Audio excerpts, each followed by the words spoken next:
नमस्कार।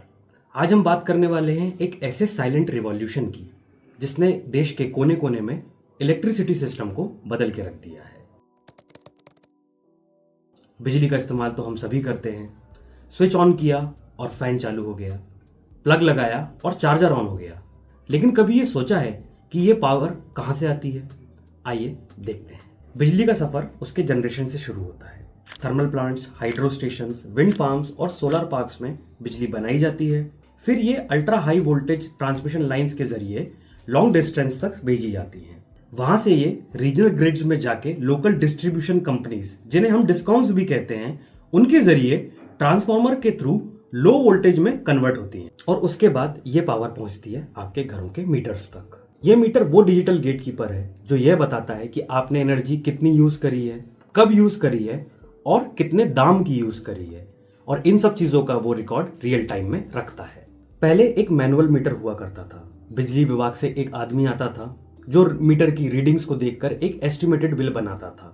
लेकिन कई बार गलत रीडिंग होती थी, थेफ्ट डिटेक्ट नहीं हो पाता था और बिलिंग साइकिल भी डिले हो जाती थी। स्मार्ट मीटर ने इस पूरे मॉडल को रियल टाइम, ऑटोमेटेड और डेटा ड्रिवन बना दिया है। यह मीटर हर यूनिट का डेटा तुरंत इलेक्ट्रिसिटी कंपनीज को भेजता है और आपको भी मोबाइल के जरिए यह पता लग सकता है कि आपने कितना पावर यूज किया है, किस टाइम पर सबसे ज्यादा यूज किया है और आप कहां कहां अपने पावर को सेव कर सकते हैं। इसमें प्रीपेड रिचार्ज का ऑप्शन भी है, मतलब बिजली का कंट्रोल आपके हाथ में है।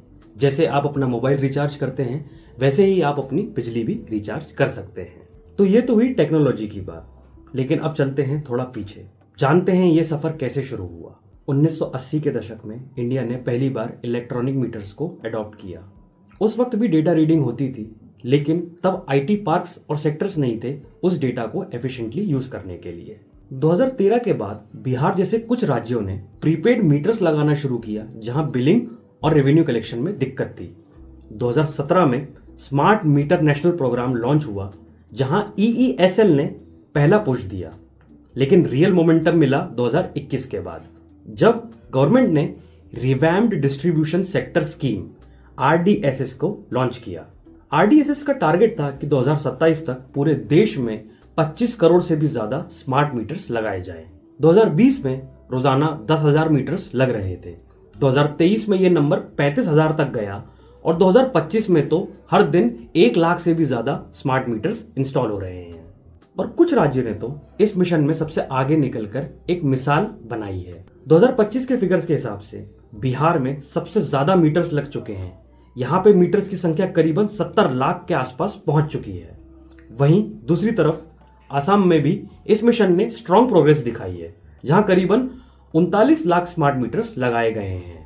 और तीसरे नंबर पे आता है उत्तर प्रदेश, जहां पावर लॉसेस हिस्टोरिकली हाई हुआ करते थे और इसी वजह से वहां अब तक करीबन 37 लाख स्मार्ट मीटर्स लग चुके हैं।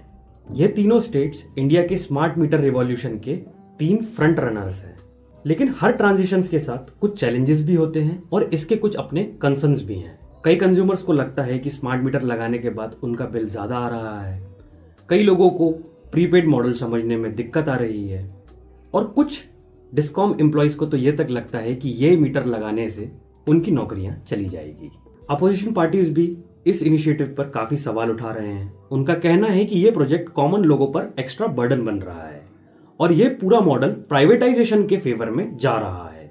इससे रिलेटेड कुछ प्राइवेसी कंसर्न्स भी हैं और लोग पूछ रहे हैं कि उनका जो डेटा है उसको कहीं गलत जगह तो इस्तेमाल नहीं किया जाएगा। ऐसी कंप्लेंट्स और कंसर्न्स के लिए सरकार को भी कंज्यूमर ग्रीवियंस रिड्रेसल फोरम्स को और स्ट्रांग बना देना चाहिए, ताकि वो इस तरह के कंप्लेन और कंसर्न्स को और एफिशिएंटली रिजॉल्व कर सकें। इन सब के बीच एक चीज तो क्लियर है कि इंडिया का फ्यूचर स्मार्ट एनर्जी इंफ्रास्ट्रक्चर पर डिपेंड करता है। स्मार्ट मीटर्स आगे जाकर AI और डेटा एनालिटिक्स के जरिए demand forecasting, power grid optimisation और फॉल्ट डिटेक्शन में मदद करेंगे। इलेक्ट्रिसिटी प्राइसिंग भी फ्लेक्सिबल होगी। रिन्यूएबल एनर्जी जैसे रूफटॉप सोलर और इलेक्ट्रिक व्हीकल्स के इंटीग्रेशन में भी स्मार्ट मीटर्स की रोल प्ले करेंगे। यह सिर्फ एक डिवाइस नहीं है, एक डेटा नेटवर्क है जो आपको और डिस्कॉम दोनों को रियल टाइम डिसीजन मेकिंग का पावर देता है। तो आज अगर आपके घर में स्मार्ट मीटर्स लग चुके हैं तो आप एक नए भारत के डिजिटल सिस्टम में कदम रख चुके हैं और अगर आपके घरों में स्मार्ट मीटर्स नहीं लगा है तो आने वाले कुछ महीनों में ज़रूर लग जाएगा। यह थी हमारी स्पेशल रिपोर्ट स्मार्ट मीटर्स के पीछे की टेक्नोलॉजी, प्लानिंग और पॉलिटिक्स पर। आपका क्या एक्सपीरियंस रहा है स्मार्ट मीटर के साथ? क्या ये आपको हेल्पफुल लगा है या इसमें और कंफ्यूजन क्रिएट हो रहे हैं? हमें कमेंट कर ज़रूर बताइए। मैं हूं उत्कर्ष, मिलते हैं अगली रिपोर्ट में। तब तक के लिए जुड़े रहिए दैनिक शाम तक के साथ। धन्यवाद।